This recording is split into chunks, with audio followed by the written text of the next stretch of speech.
¿Cómo están? Bienvenidos y bienvenidas a su sesión de Geografía para sexto grado en Aprende en Casa 2. Y como siempre, para esta sesión ya me acompaña la maestra Gaby Rivas. Bienvenida. Muchas gracias, María. Qué gusto saludarte y también me da mucho gusto pensar que los estudiantes de sexto grado nos están acompañando en esta su clase de geografía porque vamos a dar continuidad precisamente al tema de la población, del cual ya hemos hablado mucho, María, pero de verdad que no dejamos de aprender en torno a todo lo que sucede a ella. Y te voy a pedir que tengas listos los siguientes materiales. Tu libro de texto de geografía. Sí. Que también tengas listo tu atlas. El atlas es el de quinto grado, pero nos sirve también. Tu cuaderno y algo con que tomar nota. Perfecto. ¿Y qué tema vamos a ver en la sesión del día de hoy? María, vamos a ver un tema que tiene que ver con el ámbito social y cultural. ¿A qué te suenan esas palabras, María? Aspecto social y cultural. Me suena a que vamos a hablar de a lo mejor las costumbres, usos y formas en las que nos organizamos como sociedad. Así es, María. Algo hay de eso y precisamente el propósito de esta sesión es que tú logres identificar el impacto que tiene el crecimiento de la población en el ámbito social y cultural. Entonces vamos a comenzar con unas imágenes, María. Te voy a pedir que las observes, que les pongas mucha atención y también en casa te pido que observes estas imágenes y que puedas ir tomando nota de las palabras que vienen a tu mente cuando hablamos del aspecto social y cultural. ¿Ya la viste muy bien, María? Fíjate en el color de piel de la gente, la indumentaria, en algunos inclusive se ve parte como del paisaje de donde ellos habitualmente se desenvuelven. Y tenemos una imagen más. Ahí también, como ves, hay personas y te voy a pedir que anotes qué viene a tu mente, sobre todo en esto de aspecto social, aspecto cultural. Ok. En casa también. Tú seguramente ya tienes alguna idea de estos conceptos y no te va a costar trabajo realizar la actividad. Muy bien, María. Pues mira, antes de arrancar ya propiamente con el tema, vamos a hacer nuestro acostumbrado repaso de la sesión anterior, porque también dijimos pues, que el crecimiento de la población va a determinar de alguna manera cuestiones ambientales por la contaminación y el aprovechamiento que se va a hacer de los recursos naturales.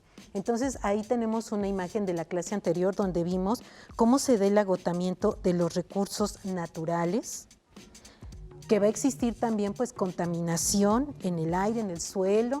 Ahí vemos las fábricas, cómo están contaminando, sobre todo esta actividad industrial que está dando respuesta pues a la producción de bienes y que va a causar contaminación en el aire, pero vimos también que no solamente las fábricas, hay otro tipo de contaminación también en comunidades rurales y pues también este manejo de los residuos, ahí vemos también cómo se está llegando basura a los ríos, al mar también, y que esto también en gran medida se debe al crecimiento de la población y que se concentra normalmente en comunidades urbanas. Entonces, estos son los problemas ambientales que se llegan a presentar: sobreexplotación de recursos, la contaminación del aire, del agua, y pues precisamente esto se da porque la gente se concentra en las urbes.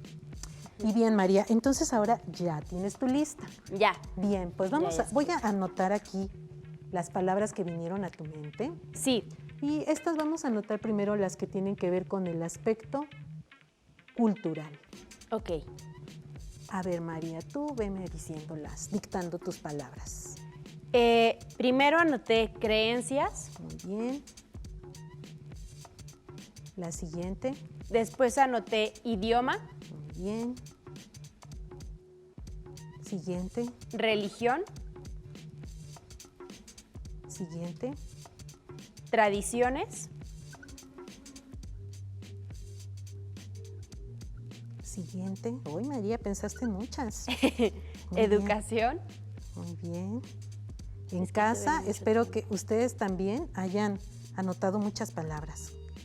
¿Tienes otra, María? Sí, tengo dos más. Ok. Tengo arte y valores. arte, valores. Muy bien, María. Ahora dime qué palabras pensaste en cuanto al aspecto social. En el aspecto social pensé primeramente en la organización. Organización. Después pensé en leyes. Siguiente. Convivencia.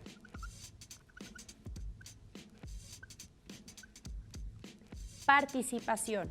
Muy bien.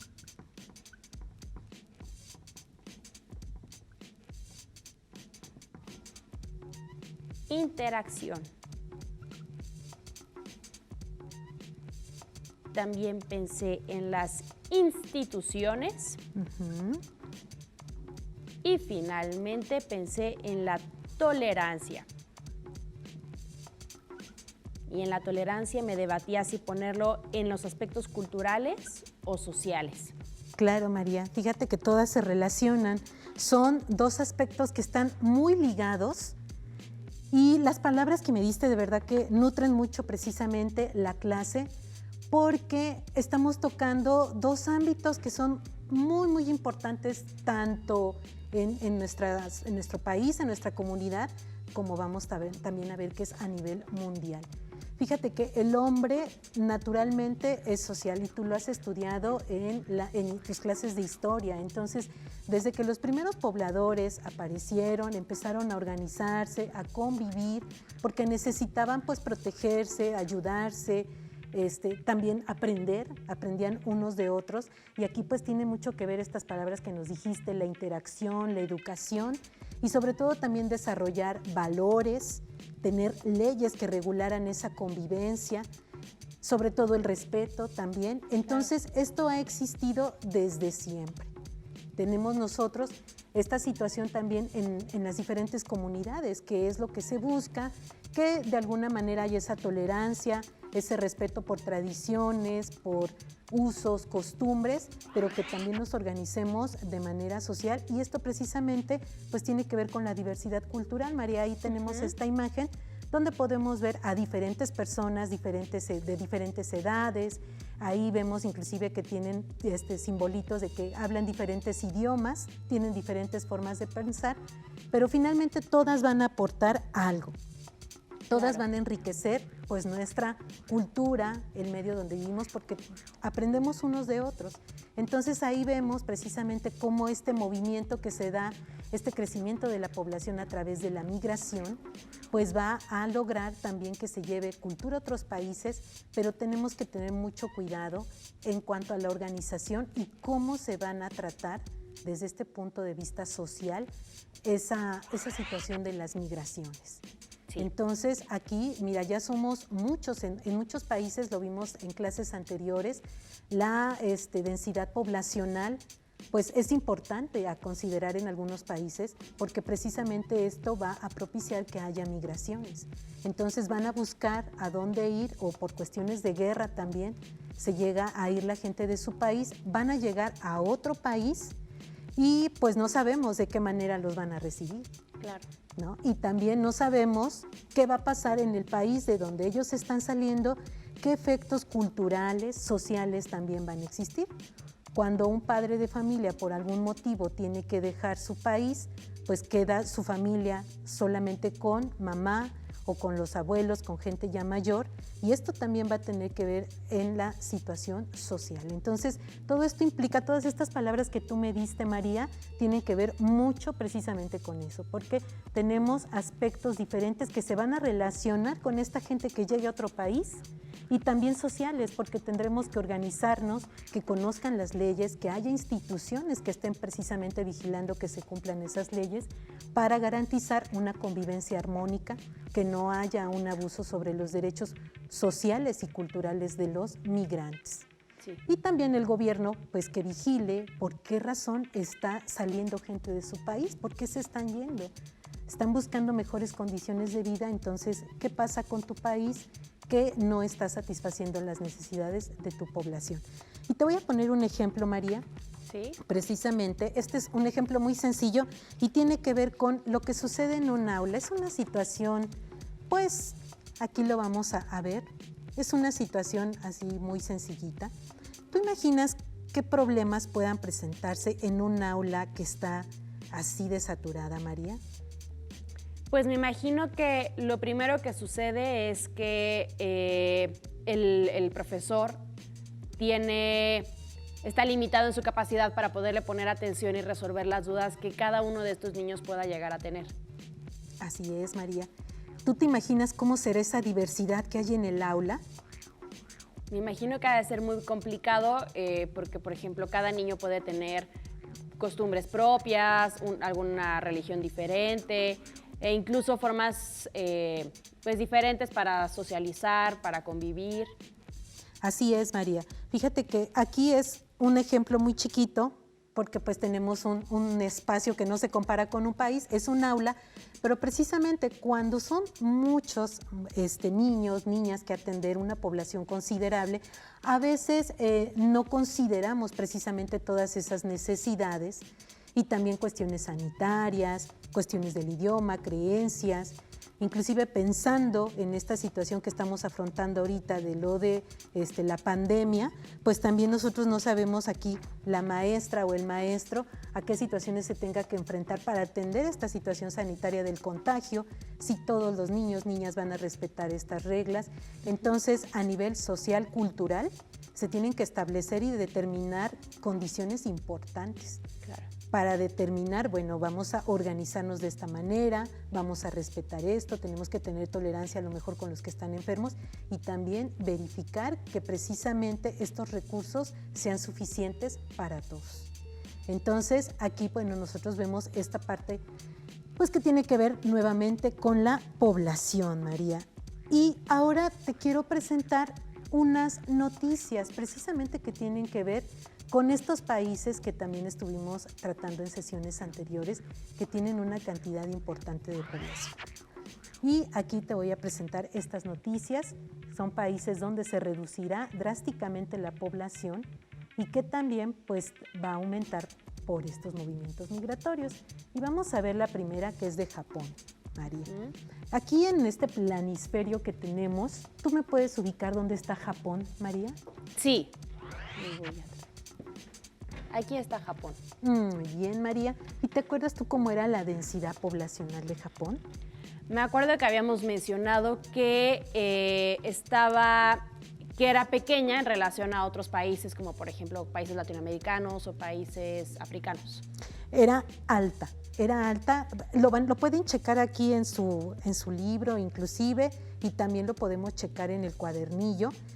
Tiene una densidad poblacional alta, pero lo que está pasando es la cuestión de la edad, que eso también lo vimos en la composición de la población, que dijimos que hay personas que ya son adultas y que no pueden dedicarse a ciertas actividades. Entonces Japón está recibiendo una cantidad importante de migrantes, pero hay algunas situaciones de explotación de las personas. Entonces vamos a leer la nota precisamente para comentarla, y en casa te voy a pedir que pongas mucha atención. Dice, la población de Japón se reducirá en más de la mitad de los 128 millones que tuvo en 2017 a menos de 53 millones para finales del siglo, según pronostican los investigadores en un reciente estudio. Japón ya tiene la población más vieja del mundo y la tasa más alta de personas mayores de 100 años. Esto ejerce presión sobre la fuerza laboral del país y se espera que el problema empeore. Los pronósticos oficiales indican que los ancianos representan más del 35% de la población en 2040. Con una tasa de fertilidad de solo 1.4 nacimientos por mujer, la cantidad de personas capaces de ocupar puestos de trabajo en el país está disminuyendo. Si bien Japón ha sido tradicionalmente cauteloso con la inmigración, ha suavizado las reglas en los últimos años en un intento para abordar el problema. Sin embargo, también han surgido denuncias de explotación de trabajadores migrantes. ¿Cómo ves esta noticia? ¿Qué piensas, María? Pues que son varios problemas a los que se enfrentan. El primero es que pues, su población se está disminuyendo, se está haciendo vieja, y eso, pues para mantener una población de esas edades es mucho más complicado para los gobiernos. entonces tendrían que aceptar migración, pero también la forma en la que la aceptan y las condiciones pues tendrían que revisarse. Ese es uno de los grandes retos que tienen los gobiernos, precisamente porque al darse esta gran diversidad cultural, está llegando gente de diferentes países al tuyo, tienes que buscar la manera en que se dé esta convivencia armónica, pero también si vas a aprovechar esta mano de obra, que sean condiciones justas y que haya también esta tolerancia, porque son los problemas más habituales cuando la gente emigra a otros países, que no hay esa tolerancia por las costumbres, por las tradiciones, y también que se garantice la educación, sobre todo cuando llevan a sus hijos o nacen niños de inmigrantes en ese país. Vamos a ver otra nota. Esta tiene que ver con otro país que vamos a identificar y es Italia, María. Oh. Tenemos una nota de Italia. La vamos a leer y ahorita lo identificamos en el planisferio. Perfecto. Dice, de forma similar se espera que la población italiana se reduzca más de la mitad, de 61 millones en 2017 a 28 millones para fines del siglo, según el estudio. Los problemas del envejecimiento de la población en Italia vienen de hace tiempo y más del 23% de las personas tenían 65 años o más en 2019, según datos del Banco Mundial. El país tiene una de las tasas de natalidad más bajas de la Unión Europea. Además, hay altas tasas de migración. Alrededor de 157,000 personas se fueron del país en 2018, según datos oficiales. Varias localidades han lanzado sus propios esquemas para tratar de impulsar las poblaciones locales y sus economías. Esto incluye la venta de casas por solo €1 o pagos a personas para que vivan en comunidades poco pobladas si establecen un negocio. ¿Qué opinas de este caso, María, de Italia? Opino que yo ya me voy a ir a vivir a Italia. No, pero es igual que el caso de Japón que estábamos mencionando hace rato. Para que una población con ese rango de edad se pueda mantener en condiciones todavía favorables de calidad de vida, necesita una fuerza laboral, que son los jóvenes, y que no tienen. Entonces, pues, es un caso alarmante para los italianos. Claro. Y vamos a ubicarlo en el planisferio, María. Sí. ¿Sí? Dijimos Está nosotros, en el continente europeo. Muy bien, ahí lo tenemos. Y está al sur del continente europeo. Bueno, no al sur, pero aquí. Aquí, ahí está ubicado. Y también nosotros comentamos en sesiones anteriores que en general Europa tiene un decrecimiento en su población. Entonces, precisamente esto está alarmando a Italia porque evidentemente va a tener un impacto económico. Porque, como decíamos, se está quedando la población ya más centrada en años, población a la que se le tiene que atender con servicios médicos, atención también, y esto va a implicar pues una inversión. Inclusive comentamos en algún momento que cuando se dio esta situación de la pandemia, bueno, que todavía sigue, Italia de inmediato mandó a encerrar a su población porque tiene personas adultas mayores de 65 para las que realmente es un riesgo latente andar en la calle. Entonces se tomaron estas medidas para proteger la población y también, bueno, se regresó a clases de una manera más rápida que en nuestro país porque no hay tantos niños. Entonces no hay esa saturación como el problema que les presentamos en la imagen de tantos alumnos en una aula. Entonces, por eso cada país tiene ciertas condiciones también para tratar la pandemia que nos aqueja de manera mundial. Y vamos con otra nota, María. Ahora estamos llenos de notas en este programa, en esta sesión. Nigeria, dice, Nigeria se convertirá en el segundo país más poblado del mundo con 791 millones de personas. El nuevo estudio pronostica que Nigeria tendrá una de las mayores poblaciones en edad de trabajar en el mundo para 2100 y verá grandes aumentos en el Producto Interno Bruto. Pero la rápida expansión de la población ejerce presión sobre la infraestructura y las estructuras sociales. Y los funcionarios nigerianos han hablado sobre tratar de mitigar el crecimiento de la población.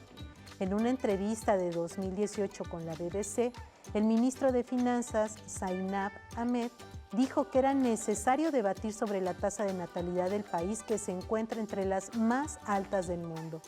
Tenemos muchas familias que ni siquiera pueden alimentar a los niños que tienen, por no mencionar una buena atención médica o incluso para brindarles una educación de buena calidad, por lo que tenemos que hablar sobre estas cosas, dijo. Aquí pues tenemos el caso contrario de Europa, ¿verdad? También tenemos aquí una situación que está preocupando precisamente al gobierno porque su población está aumentando de manera muy rápida. Él contempla que no tiene las suficientes medidas, estrategias, recursos para hacer frente a esta problemática y evidentemente si empieza a migrar la gente a otros países, pues no sabemos también qué problemas culturales vaya a enfrentar al llegar a otros países. Y vamos a ubicar ahora en el planisferio Nigeria. Nigeria está en África y se encuentra justo aquí. Muy bien, María. Ahí lo tenemos y también si tú revisas las sesiones anteriores te vas a dar cuenta que tiene una densidad poblacional alta Nigeria y va a seguir aumentando. Entonces, esos son los pronósticos que nosotros tenemos y que precisamente se van atendiendo con mucha anticipación para que cada gobierno vaya determinando pues, sus políticas también. Y vamos a una última, esta ya es para cerrar, María, esta es una última nota. Y vamos a hablar de África en general. Y aquí dice, el mundo se pregunta por qué el coronavirus no ha sido una tragedia en África. Entonces vamos a leer la nota. Y pues aquí nos dice en general pues que no hay mayor problema porque la población de África en general es de niños. Dice, a diferencia de lo que pasó en Europa o en América, donde el COVID-19 sigue golpeando fuerte, en África, pese a que cuentan con menos recursos económicos y hasta la Organización Mundial de la Salud pronosticaba hasta 190,000 muertos, hasta ahora las cifras oficiales muestran que no fue la tragedia o hecatombe que se esperaba. Pero la gran pregunta que se hace el mundo es ¿por qué lograron tener menores cifras? Y las explicaciones son variadas. Aunque ninguna es definitiva, la experiencia con el ébola, la inmunidad cruzada, una población joven, una cuarentena temprana son algunas de las razones. Las tasas de infección y decesos están en baja en el continente que es el más joven del mundo, con una edad promedio debajo de los 20 años y con solo un 3% de personas por encima de los 65 años. Los expertos entienden que esto habría sido fundamental para que África no sufra tantos fallecidos. Ya vimos aquí este contraste entre poblaciones. Mientras unos van a tener población pues, económicamente activa, dentro de poco tiempo también va a ser mucha. Y pues ya nada más me quedaría para cerrar las preguntas, María. ¿Qué preguntas han surgido en torno a esto? Mandan a preguntar, ¿qué tipos de problemas sociales pueden presentarse cuando hay sobrepoblación? Pues vamos a tener principalmente desempleo, vamos a tener violencia, vamos a tener algunos problemas pues a lo mejor de adicciones, también pues a lo mejor la situación de los derechos, como decíamos, y esta situación para atender contingencias sanitarias, entre otras muchas. Muy bien, y la segunda pregunta que nos llegó es, ¿qué es la planificación familiar? Es el derecho de las parejas e individuos que tienen a decidir en forma responsable cuántos hijos quieren tener. Y esto sí implica un análisis muy serio, sobre todo cuando se tiene una población joven, y que tenemos un porcentaje importante en México para decidir cuántos hijos, cómo se les puede atender para garantizar también sus derechos. Muy bien, espero que hayan tomado ustedes nota en su libreta de lo que acaba de contestar la maestra Gaby. Pues con esto daríamos por concluido el tema, María. Muchísimas gracias y yo nada más te quiero recomendar que en tu atlas, en la página 86, tú puedas hacer un repaso de estos aspectos que abordamos el día de hoy, precisamente aspectos culturales, y que lo comentes con tu familia. Si alguien ha tenido la necesidad de emigrar a otro país, pues que analices esta cuestión social y cultural, esta persona que se ha tenido que ir o quienes han llegado también, ¿qué has visto, qué has notado, qué has aprendido o qué se ha aprendido de lo que tenemos aquí en México cuando se va a otro país? Claro, o hasta de estado, muchos también cambian de estado. Claro que sí. Maestra Gaby, muchas gracias. Al contrario, María. Hemos terminado con Impacto Social y Cultural del Crecimiento Poblacional y espero lo hayan disfrutado tanto como la maestra Gaby y yo. Hasta la próxima. A continuación, Lengua Materna, clase bilingüe. Pero antes, vamos a una cápsula musical. Bienvenidos a Curiosidades Musicales, donde siempre hay algo divertido por saber. 1. ¿Sabías que se puede tocar la guitarra y cantar en el espacio? Eso sí, en la Estación Espacial Mir, donde sí hay oxígeno. El astronauta y músico canadiense Chris Hadfield fue el primero en grabar su guitarra y su voz en el espacio. 2. ¿Sabías que el primer kazoo lo usaron para disfrazar la voz de una persona y para imitar sonidos de animales? Fue inventado hace como 200 años y se le atribuye al músico Bess Alabama. 3. La canción más cantada en el mundo fue compuesta por una mexicana, Consuelo Velázquez, quien también era cantante y pianista. Bésame, bésame mucho. Fue interpretada por Elvis Presley, Luis Miguel y los Beatles, entre otros miles de artistas. 4. ¿Sabías que con el pelo de la cola del caballo se hace música? La pieza con que se toca el violín, la viola, el cello y el contrabajo se llama arco y está hecho con crin de caballo. Sorprendente, ¿no? 5. ¿Sabías que la música que escuchas, tu cerebro la almacena en áreas diferentes a las del resto de tus recuerdos? Por eso las personas que sufren la enfermedad de Alzheimer, las cuales pierden la memoria y no pueden reconocer siquiera a sus familiares, sí son capaces de recordar melodías que escucharon en el pasado. 6. ¿Sabías que el instrumento musical más vendido de la historia es la armónica? Se hizo muy popular cuando la utilizaron para hacer un estilo musical llamado blues. Los invito a escucharlo. 7. La música es una buena acompañante de tus comidas y puede cambiar tu experiencia del sabor. Puede hacer que lo disfrutes más e incluso que lo recuerdes como una gran experiencia. Por tanto, elige bien la música que te acompaña en la ingesta de tus alimentos. 8. Algunos científicos creen que la flauta es el instrumento más antiguo de la historia, hecha con huesos de ave y marfil de mamut. Fueron encontradas en cuevas de Alemania y Francia. Se piensa que data de hace 42.000 años. Para el próximo programa vamos a construir un instrumento casero y para ello necesitaremos una caja de cartón, lápices, cinta adhesiva y ligas. Mañana más, pero no mejor porque es imposible, aquí en Aprende Música en Casa. El Día de la Revolución Mexicana es el 20 de noviembre. Este año se festejará el 16 de noviembre y no habrá clases, sino una programación de entretenimiento. ¡No te la pierdas! Si no tienes el libro de texto o necesitas ayuda para responder las preguntas, contáctanos.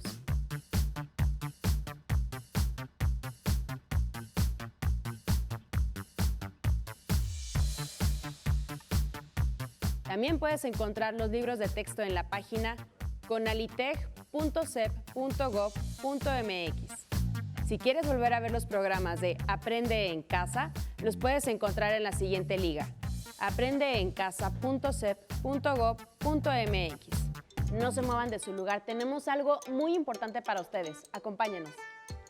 Nos vemos.